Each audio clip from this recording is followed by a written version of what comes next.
Welcome into the CHGO White Sox Podcast, presented by DraftKings Sportsbook, America's top-rated sportsbook. Download the app today and use promo code CHGO when you sign up. Welcome into Studio 8 of our CHGO offices here in the West Loop of Chicago. I'm Sean Anderson, your host of the CHGO White Sox Podcast. You can follow me on Twitter at Sean_W_Anderson. We got the normal three-man crew, three-man weave here on the CHGO White Sox Podcast. Vinnie Duber.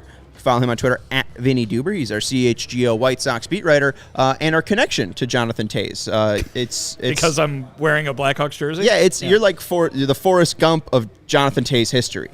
Within the last 2 years, at least. Yeah. I was. Yeah, I'll get into it. Randomly last year, we had our work outing at the Hawks game, and that was his 1,000th game. Then earlier. Or 2 weeks ago or something like that, I was at the game where he came back off the do they have it, the IL. injured list in hockey? I don't even know what it's called. But and then I am going this evening to his final game as a Blackhawk. So I've checked all the boxes, I suppose. There you go. And that's Herb Lawrence. Hello. You can follow him on Twitter at Ecknerwall23. He's our CHGO White Sox community leader. You a big hockey guy? I was telling the people I'm more of a Wolves guy than a Blackhawks guy. Big skates guy. Yeah, the pyrotechnics out of his fingers. But yeah, I've gone to Blackhawks games before the whole dynasty happened. I went and there was no one there. You can get 300 tickets and then walk down to the 100 level and probably get some ice time back then. But yeah, it's a sad / happy celebratory day for Jonathan Toews as the captain of the Hawks is going away. For good.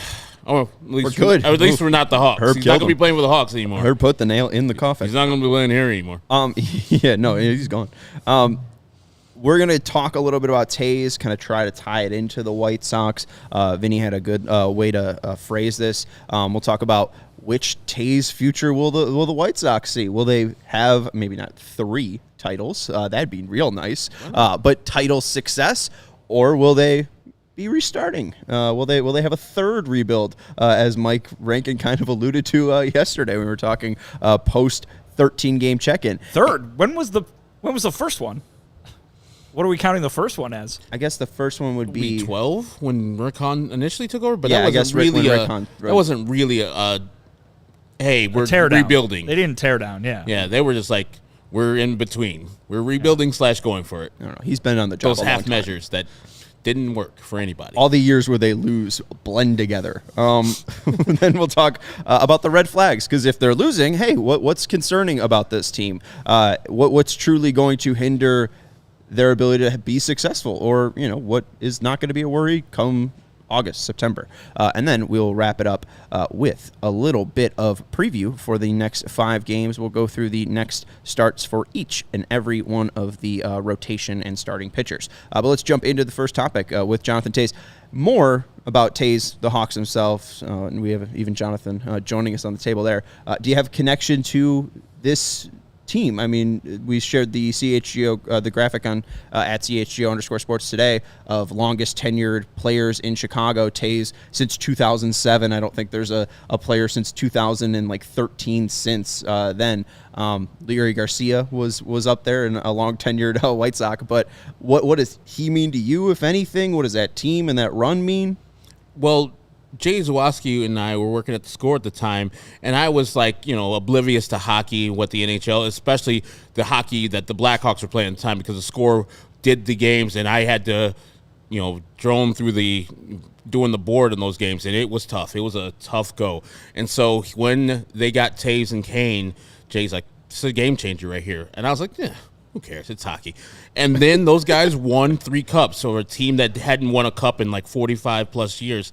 So, if you take the Kyle Beach stuff out, which it's hard to do, but that dynasty is, one of 2 in Chicago recent history that I think of, with the Bulls being the 6 championships they won. It doesn't happen here often, but it's happened 2 times in my lifetime, and the Bulls were great, and the Blackhawks team winning 3 cups in, 6 years?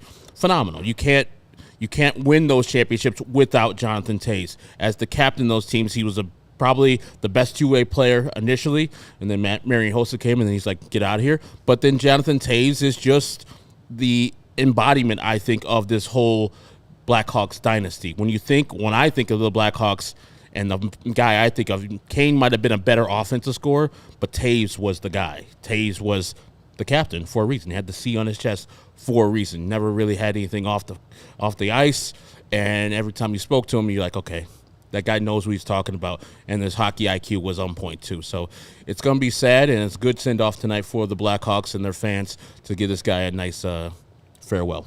Yeah, this is very much the end, right? I mean, I think it's interesting that the story lasted as long as it did, 15 years or so, from when those guys first came up and first got this thing started and got everybody's attention back on the Blackhawks. And now, it's been quite a while since that last championship. Obviously, it's been several years since they've even been a playoff caliber team. But to go ahead and have this be the final moment, Kane gone a couple months back, and now Toews gone. This is the end. And listen, every story has a rise and a fall, right? I mean, Herb, you mentioned the very negative stuff that came out.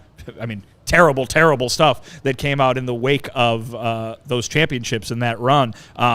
You'll never be able to separate the two. But we all lived through the moments when the games were being played, and I think about what that meant to the city in general, and being a part of this community, and you walking down the street and everybody's wearing something, or going to those parades, be it in I went to the parades in both 2010 and 2013. That one in 2013, I mean, I was too young to go to Bulls parades, back in the day, but that one in 2013 out in Grant Park was it was something else, and it was really, like I said, it was a citywide celebration.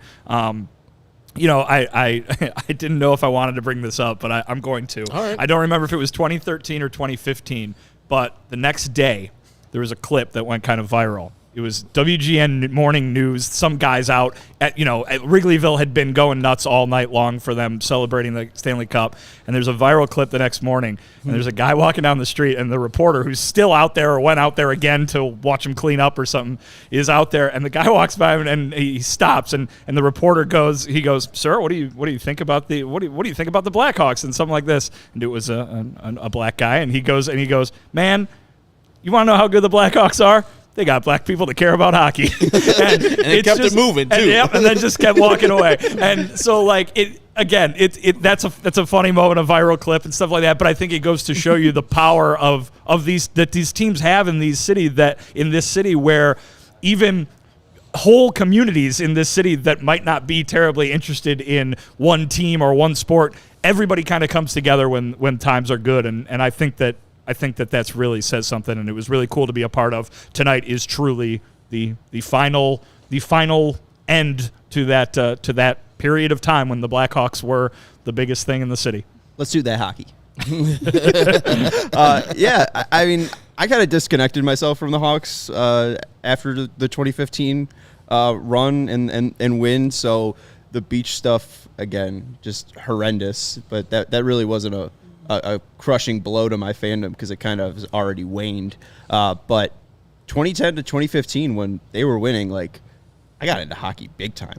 That was my thing. And I was trying to, I was annoying, weirdly enough. But I'd be watching the games, and I would be tweeting out and being like, all right, can I beat how fast Mark Lazarus is at tweeting out the goal updates or the Blackhawks actual Twitter update? And I was just I was loving being just watching those games every single night was just I don't know. There was something really incredible about it.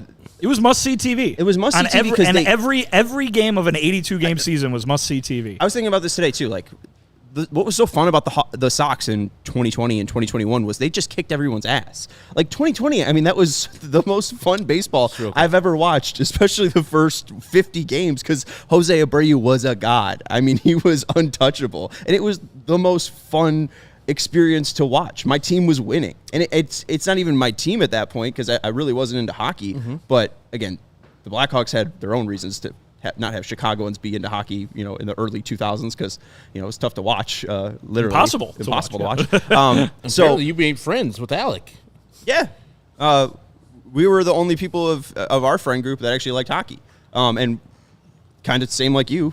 Me, him, and a bunch of other friends went to the 2010 parade, And it was my first time going to Reckless Records that day too, so it was a very big day. Wow, big day to be in the loop. Big for sure. Chicago day. Well, it was one of the first days of this Southside boy went to All the way loop downtown by wow. himself.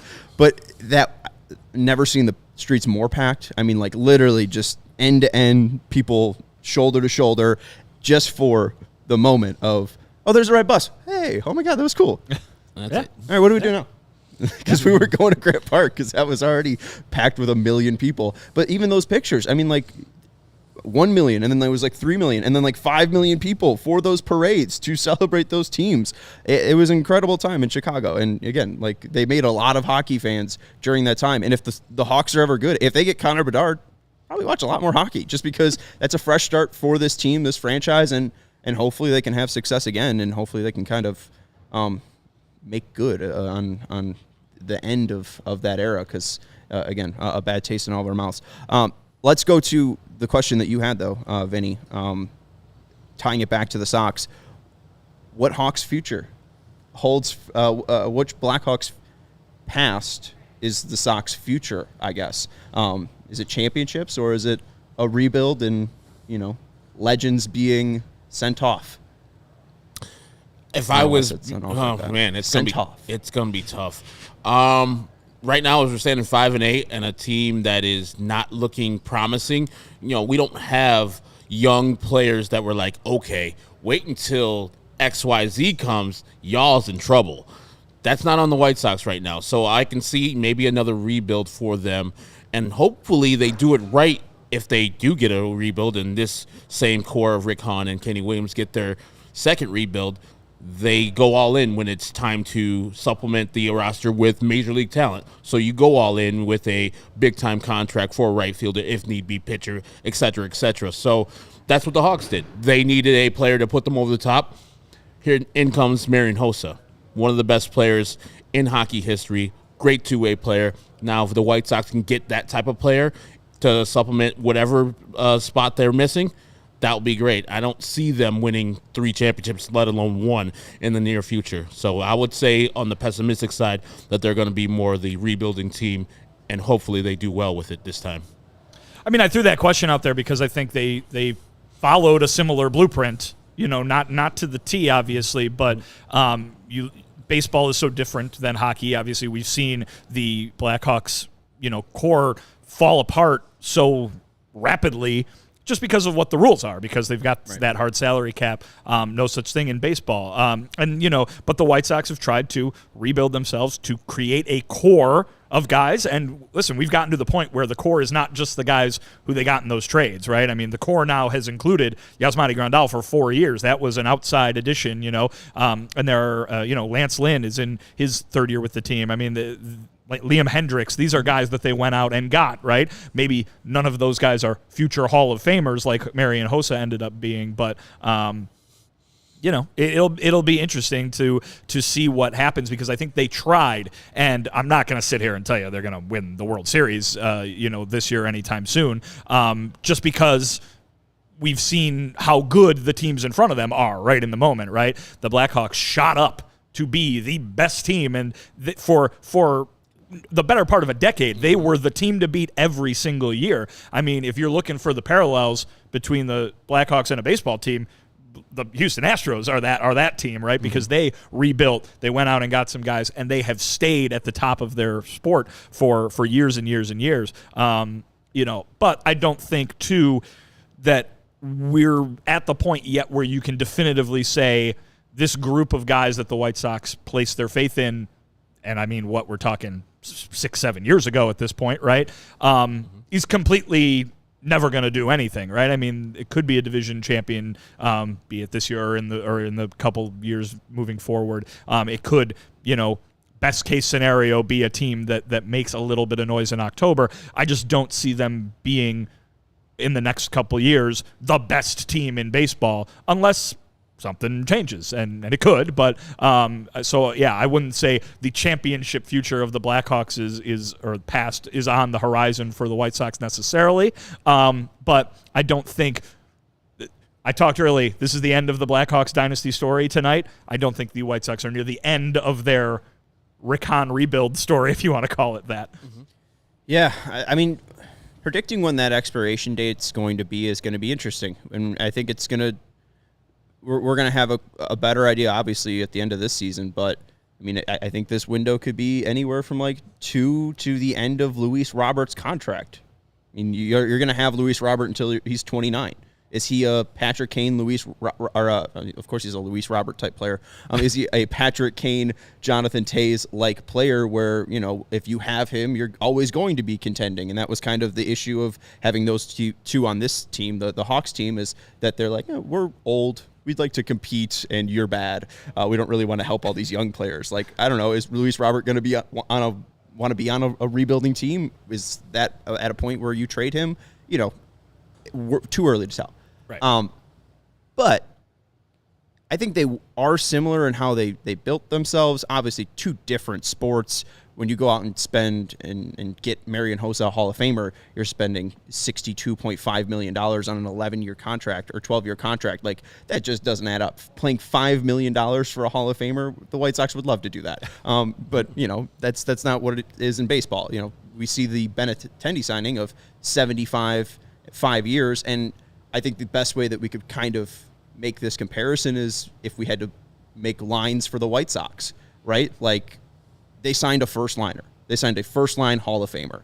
If they signed a first-line defenseman pairing, right, they had Keith and Seabrook, really didn't need that, right? But that would have still been massively important because that's going to be one of your 5 guys that's going to be on the ice the most. Same with a goalie, right? You have 6 very important players on the ice for a hockey team. But probably Tim, Luis, Yoan is your first line? What's the first line of the White Sox? The 3 best players on the team, you mean? Yeah, like Aloy. Yeah. Tim, Luis, Aloy. I mean, if you're Vaughn, Yoan, and then I would have, if you're doing the hockey parallel, Cease is our goalie, because a goalie is the most important thing to have in sports. And so, if you have a person that's going to stop the other team from scoring, which a goalie is, having Dylan Cease on our team gives us an advantage that other teams don't have. I was thinking, though, like, are the pitchers then like the defenders?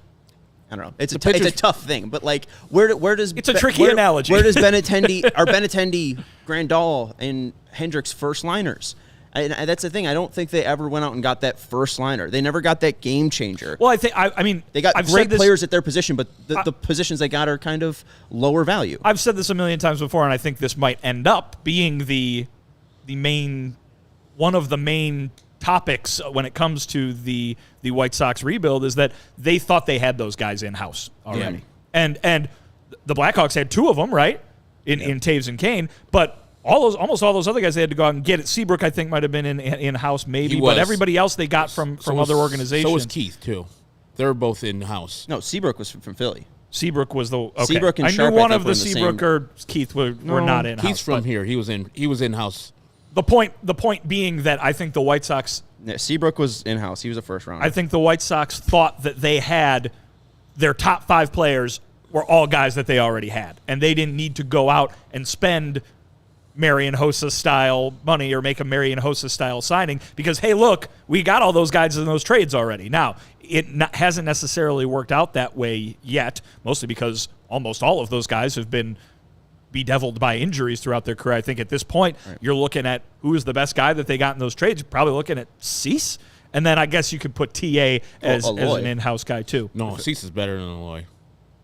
Well, I mean, but Aloy has barely played because of injuries. True, but we're talking about trades. I mean, the same trade. Right. I'm just saying that I thought that I think that they projected that they were going to have this juggernaut team that was going to rise like the Blackhawks because of those 3 trades that they made. And they already had Tim Anderson.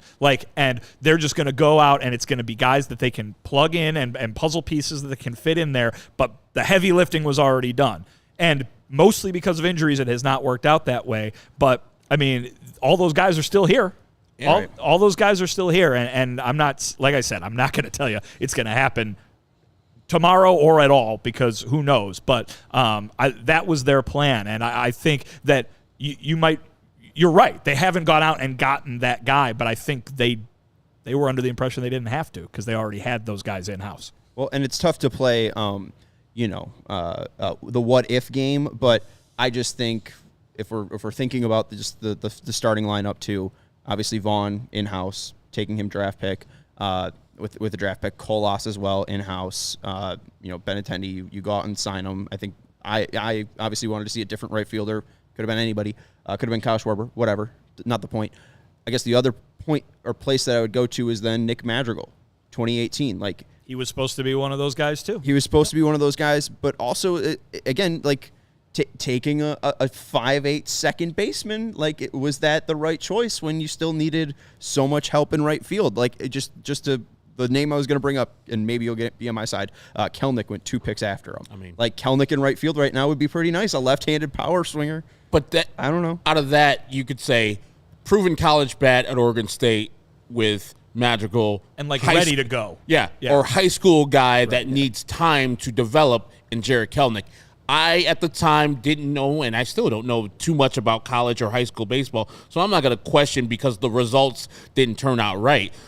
Hey, when they said Nick Madrigal is going to do this, that, and the other, I believed them, and I think he was on his way, and I don't know what happened, but he isn't the player that they assumed he would be. That is the failure on their development and him himself.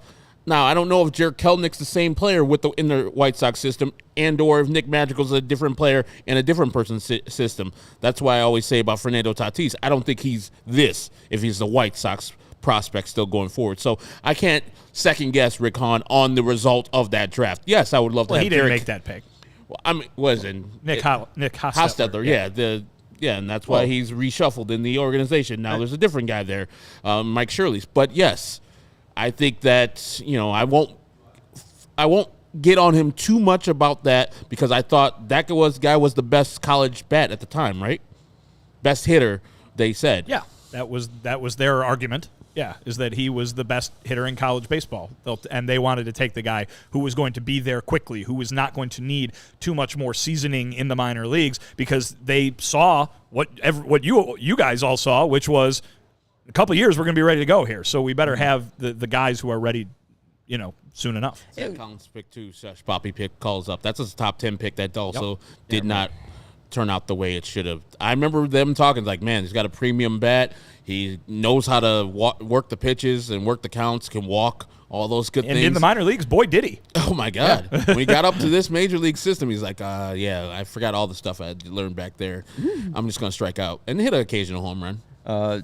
And then also catch a no-hitter. Sorry, Zach Collins. I'm going to give you credit for that. You caught a no-hitter, too. And now he's back in the minor leagues getting struck out by Alex Colomé, of course. To give credit to I guess not credit. I mean, the 2018 draft was also just kind of bad. The best actual player is Shane McClanahan, 31st pick.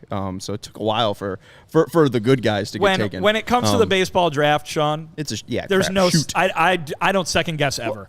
Well, and how many people got picked ahead of Mike Trout? Right. There you go. That's the only. The Angels picked him before. Right? Yeah. It's the only thing you ever need to bring up. This guy is maybe going to be the best baseball player in the history of baseball, and all those teams went, no. And I think he's from New Jersey. He can't be good. Until like a couple years ago, they didn't have a first overall pick in the Hall of Fame.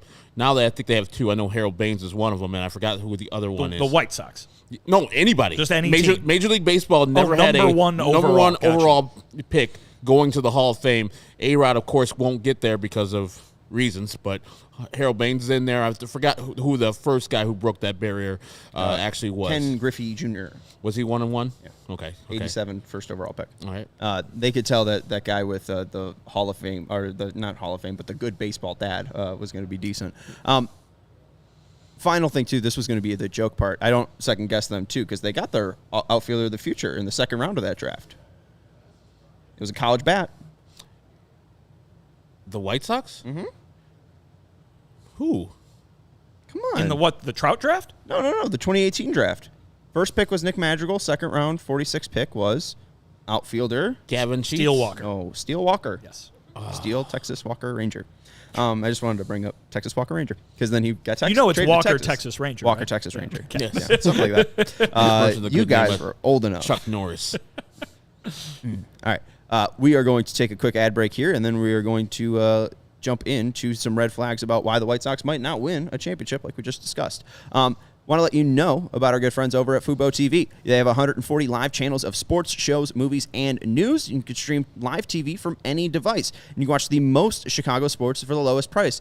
Vinny doesn't need Fubo TV tonight to watch the Blackhawks because he'll be there. But you can watch Fubo TV to watch the White Sox. Cubs and White Sox are You could watch the Blackhawks. you can watch the Blackhawks. Yeah, sure. You watch the Bulls tomorrow. You can watch the Sox and Cubs tomorrow as well as they return to action. You can start watching immediately with a 7-day free trial at FuboTV.com/CHGO. There's no contract, no cable, no hassle. Just sign up and start watching. And my favorite part is the 1,000 hours of cloud DVR included at no extra charge. If I want to go back and watch any part of the White Sox game that I might have missed, maybe a certain called strike that I just need to watch, I can go back and hit that cloud DVR up and watch that clip. Anyways, watch the White Sox on NBC Sports Chicago with Fubo TV. Use the link in the description to sign up for 50% off your first month of Fubo Pro. Also want to know about Goose Island.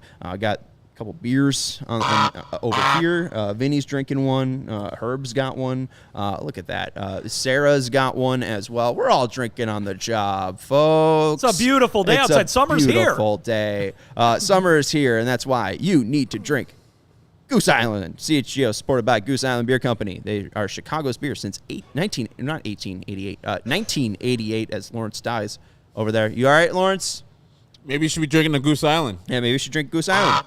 Best medicine. Thank you.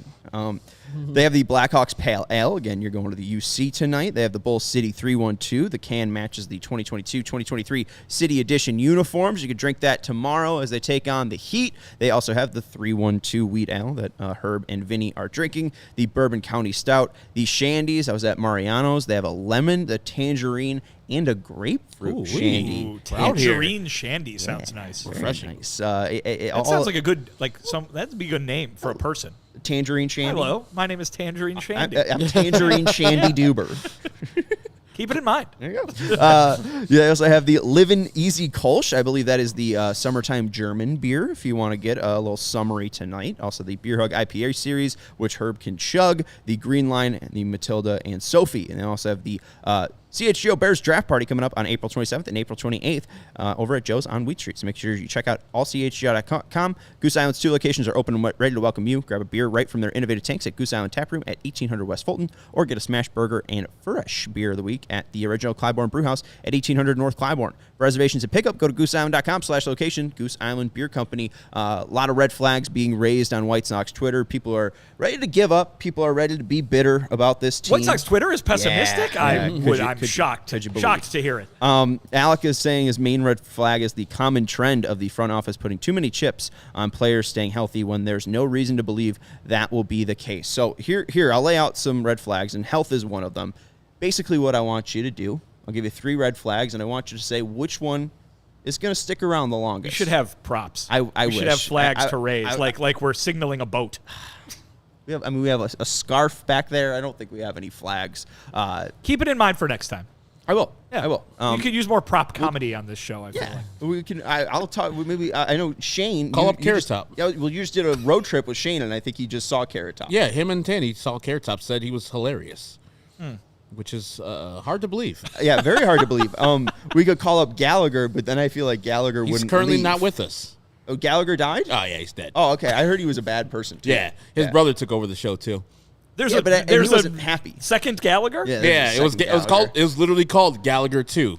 Wow. His brother bought the show off of him, and then there was, Is that whole little area outside Wrigley Field, is that named after Gallagher? It is. Yeah. Oh, okay. That is Gallagher's way. You want to watch me smash some fruit? They christened it with people smashing watermelons dropping them off the top of Wrigley Field. Sarah's a great producer. She immediately tried to get up and find red flags that we had in the office. And Sarah doesn't know who Gallagher is. No, she doesn't. But Sarah, if you could, I know you were looking for red flags. We probably have a watermelon or 2 in the fridge. No, we don't, so Sarah. We don't. Feel free. Sarah, do not throw watermelons at us, please. No, we can get a bat. We could smash them. It'd be funny. Smash some fruit. Anyways, both are dead. I'll do anything for the show. Oh, both Clark is Gallaghers saying are dead. both are dead. Gallagher's 1 and 2. Both have fallen.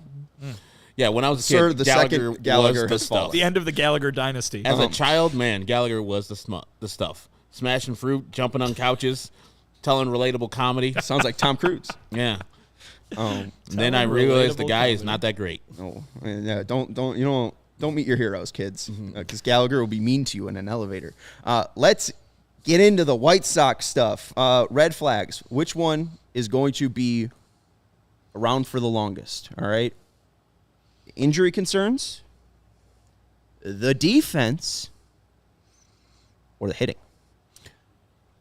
I think it's the injury concerns because the injuries caused the defense to be poor and the offense to be poor. We saw through the first, 11 games when this team was relatively healthy without Eloy, who only played designated hitter. When there was no Tim, there was no Yohan, that thing went to hell, especially when it was no Yohan. That made Hanser play a little bit more, and then Tim got hurt because of Hanser's indecision, bad defense, and so also you don't get the hot quality bat of Yohan Moncada starting off, and when he's in Minnesota, those 3 games, that offense falls flat. And Tim Anderson, after he goes out, which both of those guys were top 60 F4 players before they went out, these are the problems. The injuries cause the other problems, because really there was no defensive problems for the most part when those two were in.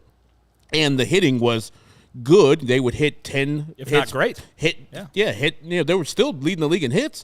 They were hitting a lot of doubles, not as much home runs, but they were doing great jobs at the bat. And then you see the Minnesota series where the pitchers are good, but they're not great. But they're shutting down the White Sox, and you get 21 in a row by Pablo Lopez. If you have Tim Anderson and Yohan Moncada, you think that's not stopped? No. I think they're stopping the 21 in a row, and they're at least getting one hit and breaking that up. So, yes, I think the injuries caused the other two. So can I bring up a little stat here for the offense, and then, Vinny, you can give your answer on which is the biggest red flag.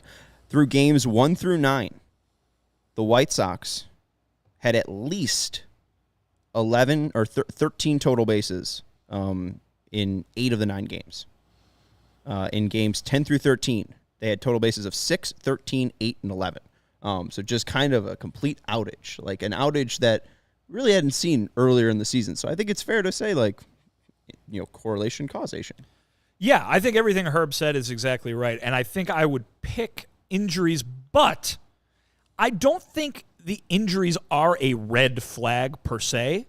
I just think that they are the thing that could, if they happen again, could cause the things to spiral the most, and for the reasons that Herb just laid out. But I would push back against the idea of the White Sox current injury situation being a red flag. I don't think there have been a bunch of injuries that show you that, oh boy, this specific baseball team is doomed because of the players that they have getting injured. I think every team in baseball, injuries is always going to be the worst thing that can happen to them. The thing with the White Sox, obviously, is the history thereof. But Yohan Moncada might end up missing 3 games with a sore back. It might not be that big of a deal. Mm-hmm. Eloy Jimenez, they said when they put him on the DL that he might miss 3 weeks, or the IL, that he might miss 3 weeks, and he might just miss 10 days. And then Tim Anderson is probably the one you worry about the most, because the maximum possible time that he could be out is a month, and that's a long time to have your most important player out. Obviously, you can't mention the injuries without mentioning Liam Hendriks and Garrett Crochet. Obviously, Liam Hendriks is not dealing with an injury, but a significant health situation. Still, the guy could be back before the end of May, which is just amazing. Mm-hmm. But, so yes, the White Sox have been troubled by injuries. There's no doubt about it. But whereas in the last 2 years, you look back and you say, wow, remember when Eloy missed months of the season each time? Wow, remember when Luis Robert missed months of the season? TA out the last month plus of last year. Yasmani Grandal months of the last 2 seasons. Lance Lynn missed the first 2 months of last season. Those injuries look as bad as they were because they were so significant and they lasted for so long and made up such a big part of those 2 seasons. We have the benefit of being able to look back at those 2 seasons and say, wow, those 2 seasons were destroyed by injuries. Right now, it's been 13 games. And yes, those 13 games have been impacted by the injuries that the White Sox have suffered. But let's wait till the end of the season. And if it was, wow, well, we really freaked out about Eloy going to the IL in the first 2 weeks, but it was the only time he missed all year, well, then the injuries weren't necessarily a red flag as much as they were very important in this moment. And going back to last year, the early injuries, Lance Lynn misses massive amount of time because of a knee injury right before the regular season starts. That's a huge red flag right there. Yoan Moncada misses with an oblique injury that now we know was probably a huge nail in his season. He just was tough to find consistency for himself. He had outbursts, but he never had true stretches where it looked like Yoan Moncada was healthy. And Lucas Giolito, same thing. And it was an immediate first early season injury. I feel like, Tim probably has the biggest red flag of an injury. Would you agree with that? Like, which injury has the biggest red flag of them? Eloy, Yoan, Joe Kelly? Tim, because then it like spirals down because there's no one as good as Tim, especially at shortstop. And then you have to move Elvis over to his position. Then you got to have a maybe person. Less about the repercussions, but more about, like, is there one that has you worried, like, oh, that could hurt his season going forward? No. Yeah. None of like, these, which one has the biggest red flag of, like... None of these. Out of those three, Tim, because it's the longest. It's in the air, question mark. You know Yoan is probably, for the most part, going to play this weekend. And same thing with Eloy. And I don't think those injuries are really injuries that you have to be on the IL for. I think the White Sox are being extra cautious with Eloy and being extra cautious with Yoan. And that's fine because they have a history. But Tim, I think he's actually hurt and he can't play. But they might be extra cautious with him too. Yeah, maybe it is closer to 2 weeks than 4 weeks. That'd be great. But also, Eloy, they were being extra cautious with him, and they still had Yoan and Tim. Right. When they started being cautious with Yoan, they still had Tim. And then Tim gets... Right, but then Tim gets injured in that first game. That's just bad luck. But I guess Yoan's just been so tough to stay healthy. It's just been so hard for him to stay healthy. And again, I had injuries or worries about Yasmani's back. So I think it'd be hypocritical for me not to be like, oh, well, Yoan, because this is something that he's now dealt with in spring training, and now it's flared up within a month. Well, and I'll bring up too, your questions about Yasmani, valid. Oh, yeah. The guy has spent the last 2 years with lower body injuries, right? At back and lower body injuries. Of course, you should be asking questions about that. And to be fair, Yoan Moncada has spent the better part of the last 2 seasons banged up. He was playing, and in 2019 he played well, but he was playing while, if you don't want to say hurt, you can say banged up. And if that's what this ends up being, he only missed 3 days in April, but maybe he has a tendency to play through all these things that get him banged up. And what was it last year? He came back from the oblique too soon. Exactly. So obviously the White Sox know that, and I think the White Sox are going to approach his body with that knowledge in mind, right? Mm-hmm. That it's like, okay, maybe this is them reacting to what happened last year with Yoan and saying, why don't you just sit this series out rather than forcing it and playing through it? Because we've seen what happened the last 2 years when you have played through getting banged up. Guys are going to get hurt throughout the entire season. Guys are going to not be able to play, right? It happens to basically every player in some degree or another every single year. There's a reason you don't see people playing 162 games every year over and over again. Teams taking precaution, right? It's going to happen to the White Sox. The question is, can they avoid the things that they couldn't the last 2 years? Can they avoid Eloy missing 2 months? Can they avoid Robert missing months? Can they avoid this? TA might miss a month. And to me, that is the one where people can point and say they're not able to avoid it. Oh, man, the bad luck is striking again. This is what sounds familiar. The Eloy stuff and the Yoan stuff right now, that's baseball.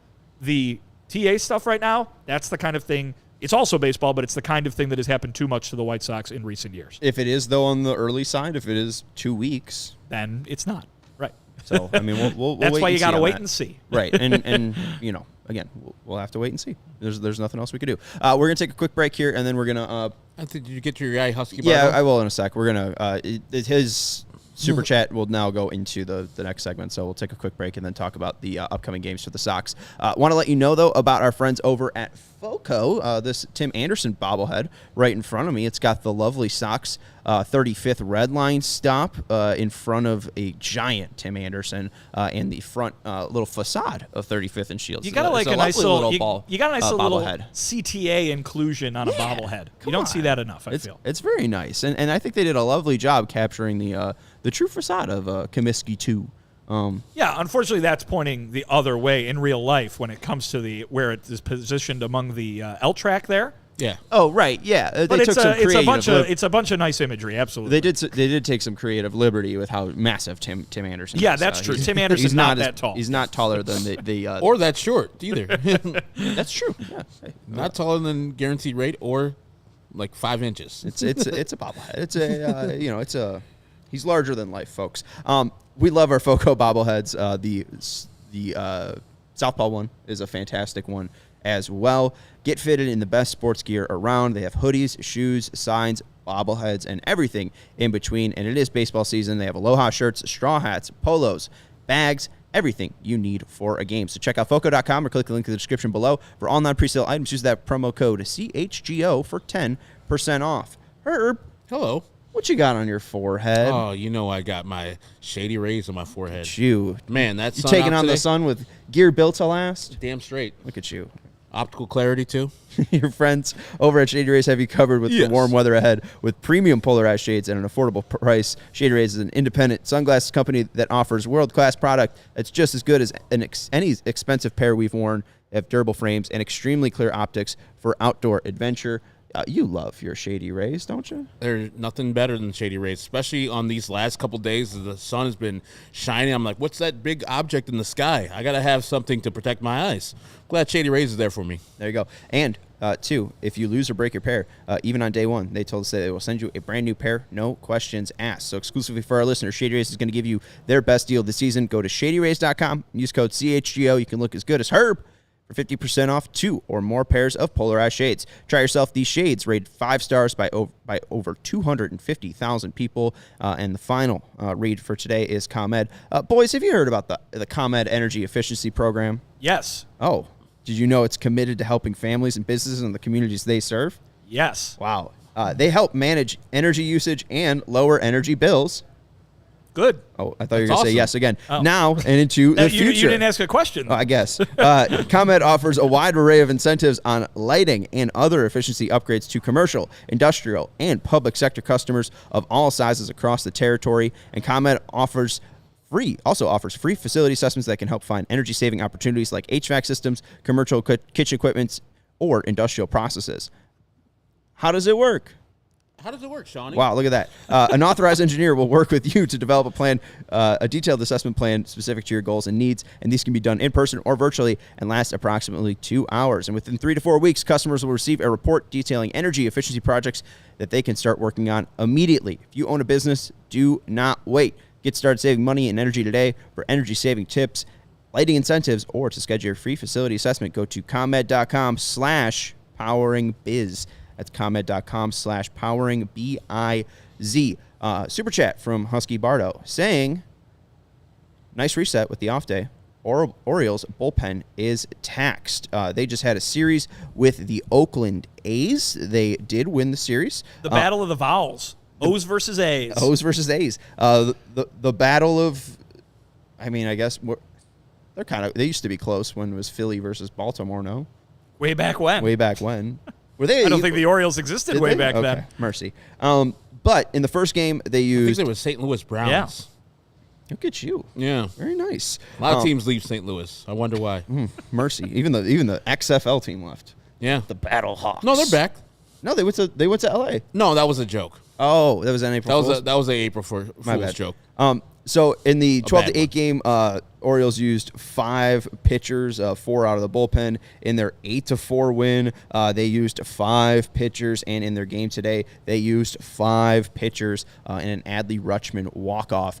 So very nice. They just played today as well. So that bullpen is going to be taxed, and it is looking like Tyler Wells, Kyle Gibson, and Grayson Rodriguez for the Orioles in their games Friday, Saturday, and Sunday Gray versus Rod. the Sox. Gray Rod. Yep.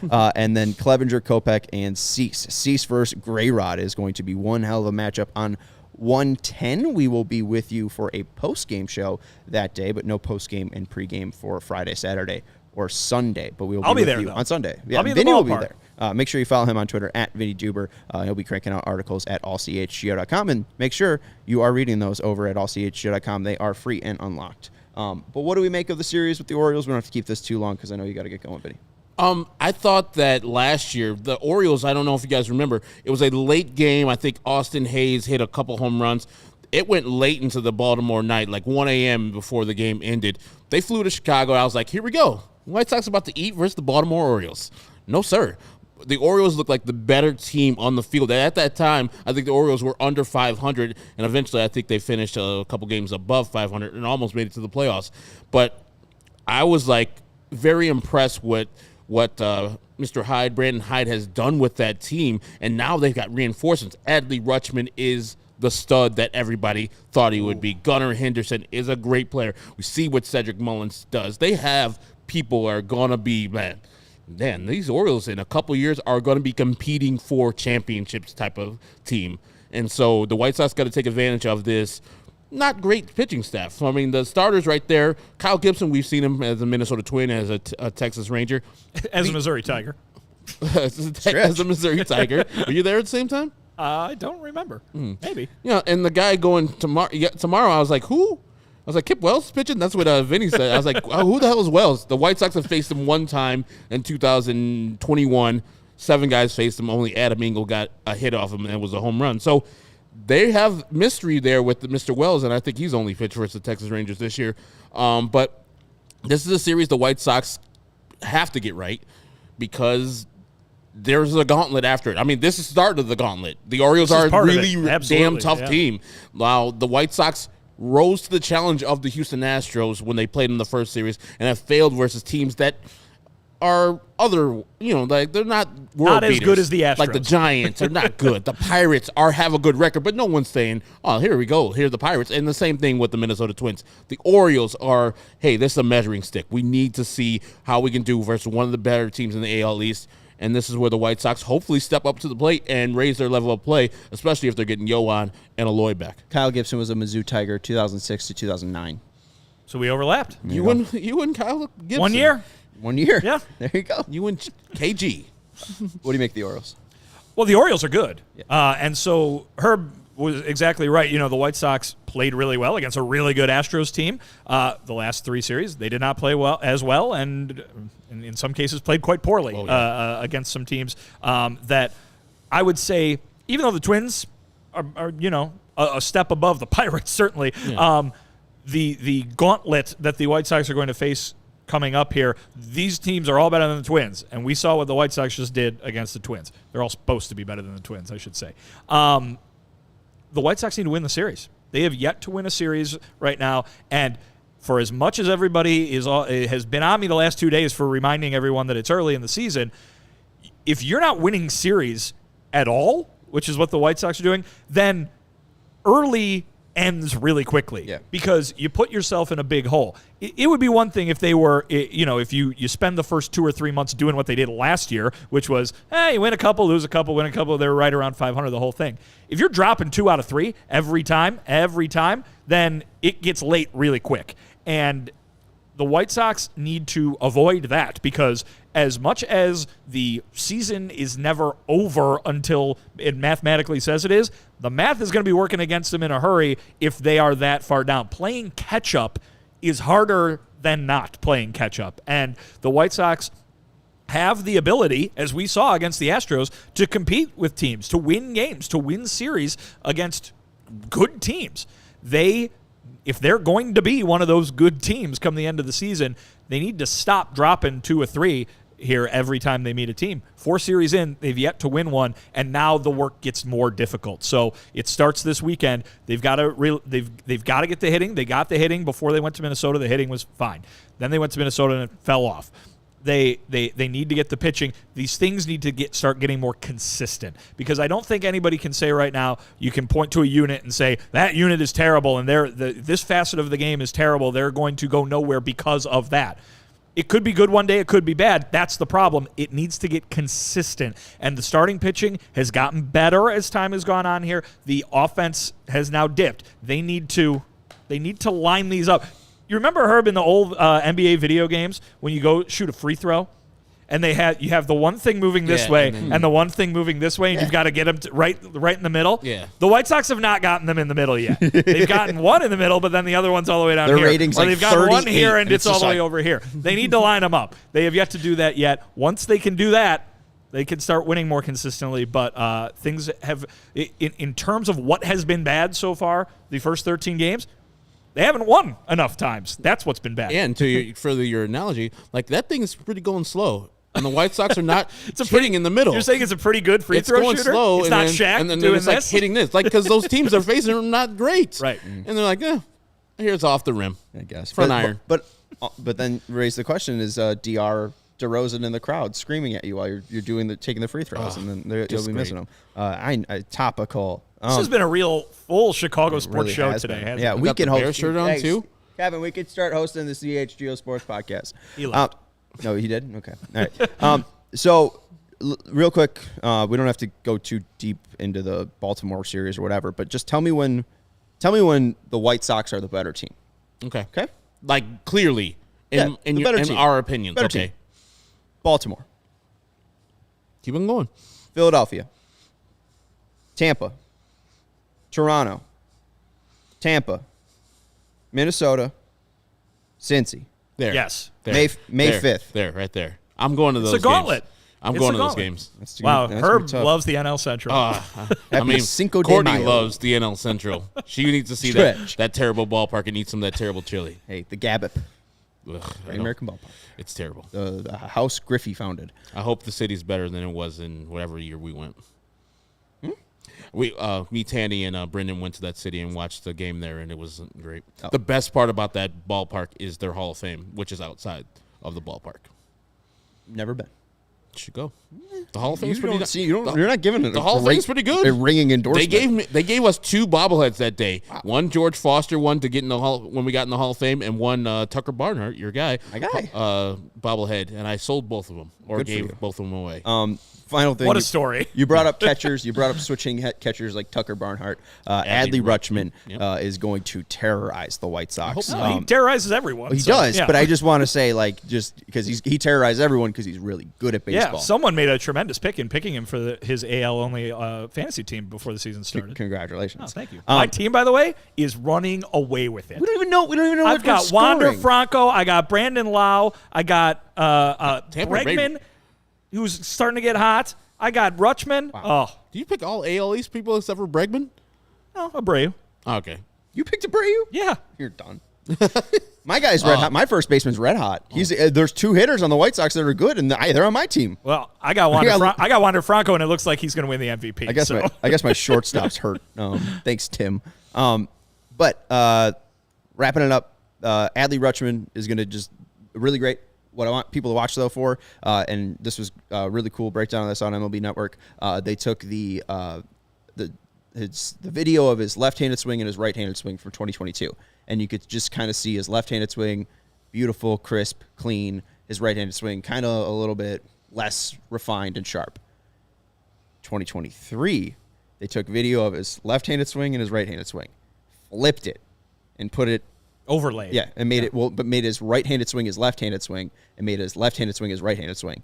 Mirror images. He has got it down. He can hit from the left. He can hit from the right, and he's going to destroy White Sox pitchers. So just watch out for him. I predict we're going to have the better switch-hitting catcher this series. That's Herb Lawrence. You can follow him on Twitter at Ackerwall23. He's our CHGO White Sox community leader. You laughed at my Jarred Kelenic too, and look at my man. I'll laugh at you. I'll laugh at you on Sunday for our post game after Adley Rutschman hits 4 home runs this series.